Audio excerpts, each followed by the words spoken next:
Kaloka be, ang dami pala niyan be. Nag-notes po ako dun, sir, Na? Sa ano, na 8 Na? case. 8. Tsaka, boss, saan kayo kanina? Boss! Sabi mo, Sabi ko na nga ba, boss eh. Kaya bossing! Huwag ang buhay mo. Where you I will be my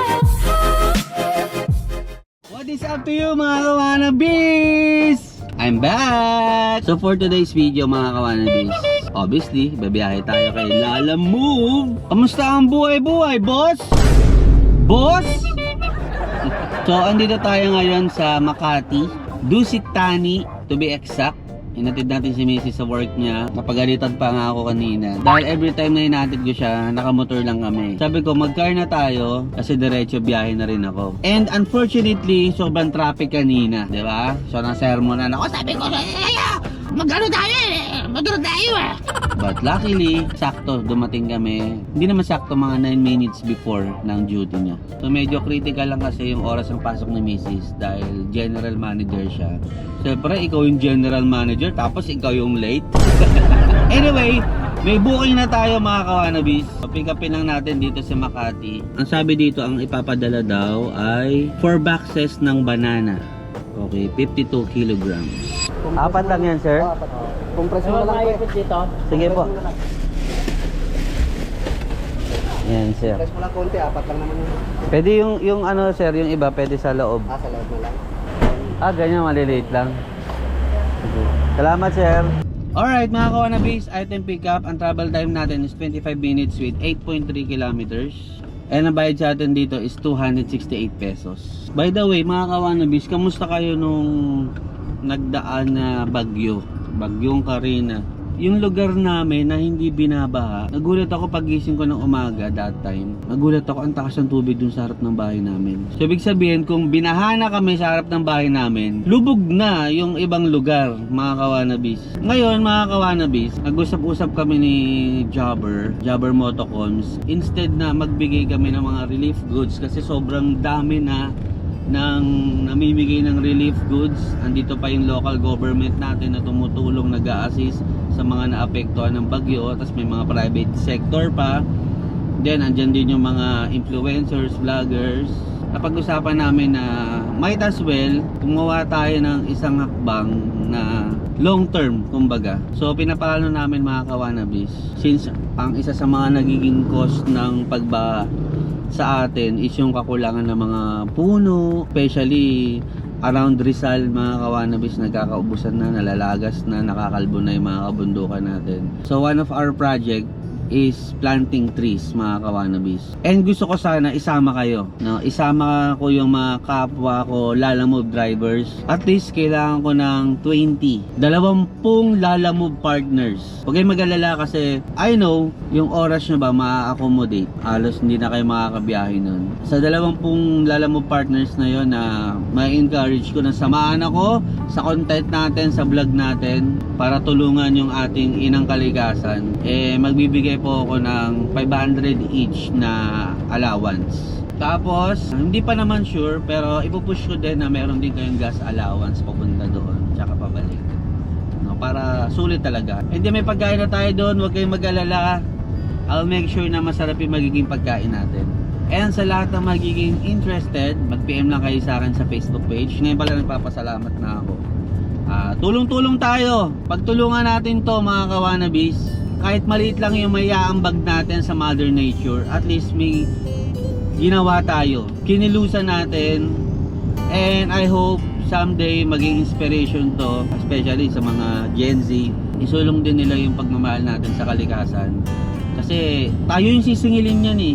Nakita nyo naman kung gaano kalaking perwisyo yung ginawa ng pagbaha. Maraming naapektuhan, maraming bayan lumubog, maraming sasakyan ang nasira. So at the end of the day, tayo rin ang magsasuffer kung ano yung ginagawa natin sa kalikasan natin. Isa rin yan yung basura na yan, probably soon isasama din natin yan sa mga proyekto natin, mga kawanabis. And naniniwala ako na magbubunga to ng maganda. So, again, sa mga interested, PM lang kayo sa Facebook page, gawa tayo ng GC para masama namin kayo sa mga updates. Alright? Hello po. Hi po. Ako po yung magdi-deliver ng saging po ni Mark Anthony Fernandez. Ay. Nasa ka na po? Ma'am, dito po ako sa Petron. Pwede po ba mag-park dyan sa harap? Opo, sa may harap ng Watson po. Harap po ng Watson, pwede po mag-park na po. Sir, pa-assess niya muna sir. Darating nilalamog sir.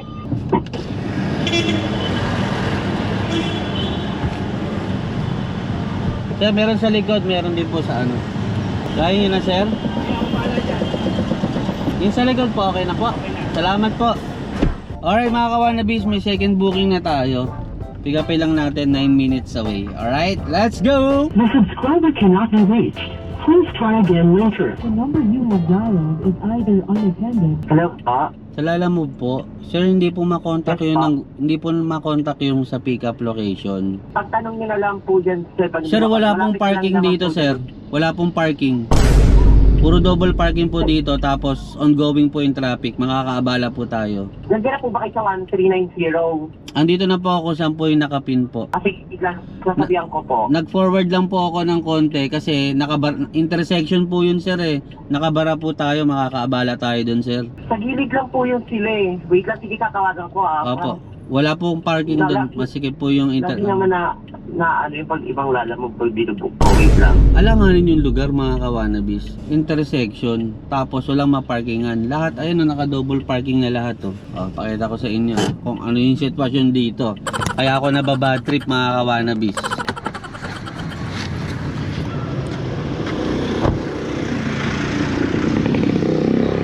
Ito yung sasakyan natin. May nakapark dito. May nakapark din dito sa gilid. Diba? Flowing yung traffic na yun, mga kawanabis, oh. Andun yung ano natin, oh. Andun yung pick up natin dun sa kanto. Intersection yan, mga kawanabis. Imagine, mga kawanabis, double parking lahat yan eh. Double parking na nga. Ang gusto na mangyari, magpark pa ako dun sa gilid pa. Eh di wala nang nadaanan yung mga motorista dito, 'di ba? Ayoko makaperwisyo ng iba. Layo pa naman itong ano na to, pick up location, pero gusto kong i-cancel, mga kawanabis. Sir, yan lang po ba? Doon kasi nakapin sa kabila, sir eh, kaya nahirapan ako hanapin eh. 1390? Ha? 1390? Oo. Doon sa kanto. Intersection pa. Alright mga kawanabis, item pick up, grabe. Pulong-pulo. Kawawa naman yung kotse natin. Actually, sa mga customers natin, pwede nyo i-book to ng 300 kg. Maliit lang yung difference from 200 to 300 kg. Malaking sasakyan, hindi pa hassle sa driver, at saka hindi rin hassle sa inyo.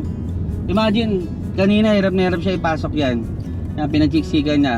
Meron din tayo sa trunk. Andun na tayo eh. Ang layo kasi ng pick up location, hindi ko na tinanggi yan.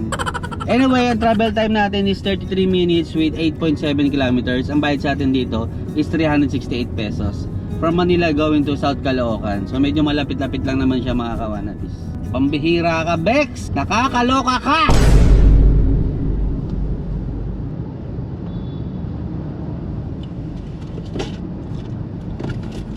Pag ito hindi mo binigyan, mga ano to eh, mambabasag to ng mga side mirror eh.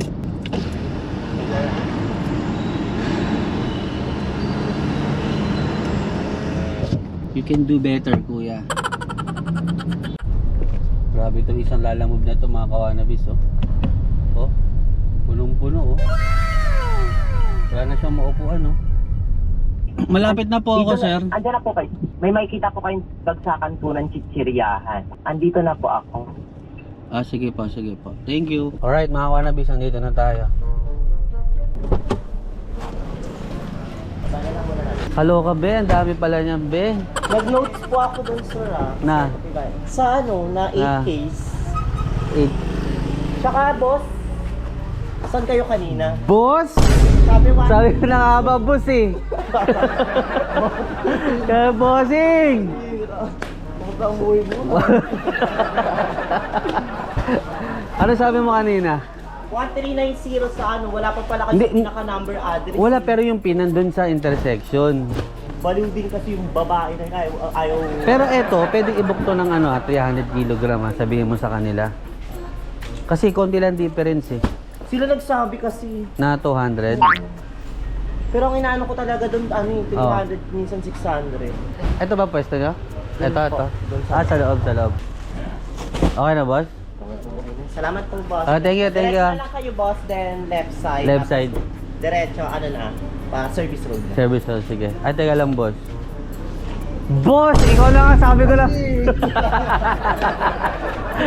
Sige, boss. Everybody makes mistakes. Yun, thank you, kuya. Sige, bye-bye. Ano ka, kuya? One can be perfect. O, bigay mo sa kanya, bigay mo sa kanya. Oh, sticker. Sticker! Alright, mga kawanabis, item drop off. Good vibes lang all the way, mga kawanabis. Okay, let's look for another booking, mga kawanabis. Let's go! Alright, mga kawanabis, nakakuha tayo ng booking. Malaki yung fare. So, from Quezon City going to Makati lang. Meron kasing surge. Alright, pick upin na muna natin. Let's go! Bali, ano po, madam? 765 po. Thank you po. Yan na po lahat, madam. Okay na po, madam. Thank you po. Item pick up, mga kawanabis. Ang travel time natin is 1 hour and 9 minutes with 21 kilometers. And then ang bayad sa atin dito is 765 pesos. Quezon City going to Makati sa may McKinley. Grabe, no? Nagtataka lang ako. Quezon City to Makati, 765 pesos. Tapos may nakikita akong booking kanina. Quezon City going to Dasmariñas, 500 plus lang. Di ko alam kung paano nagiging competition nila lang mo. Pero, alam mo yon, may something kasi. Obviously, mas malayo si Dasmariñas. Kasi ito Makati lang to eh. Pero 765 pesos. At kaya? Alright, mga kawanabis. Grabe na traffic tayo. Sumakit yung ulo ko dun. Dito na tayo, mga kawanabis, sa McKinley.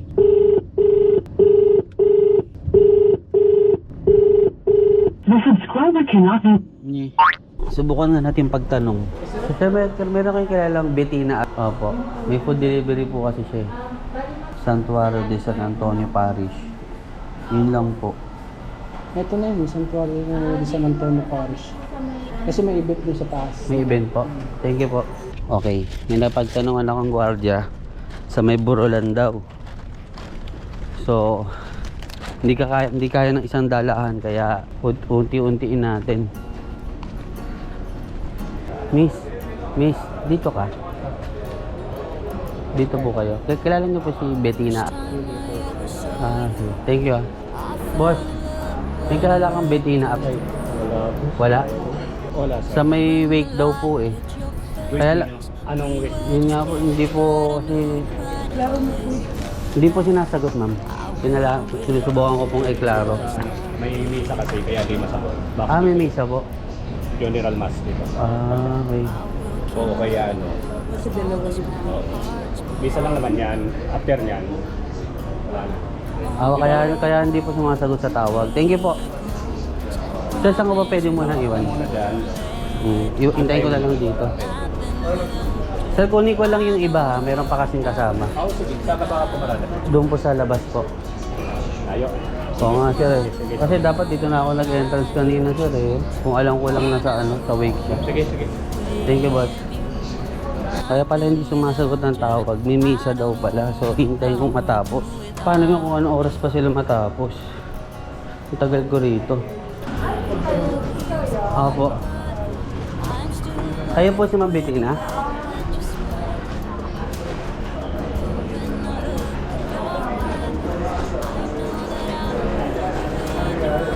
Hindi pa lahat yan. Yan, lahat. Meron pa po doon. Meron pa. Apo.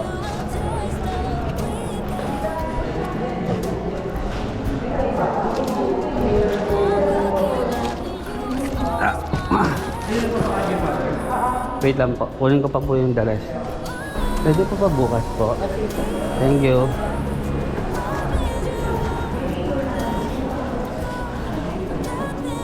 Ma'am, eto na po.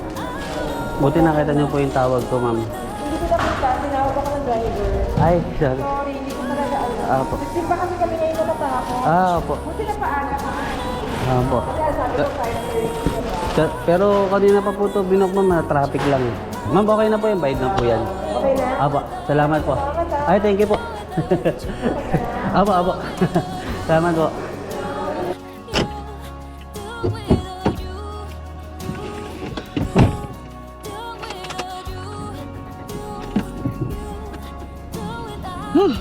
Mabait naman si Ma'am Bettina.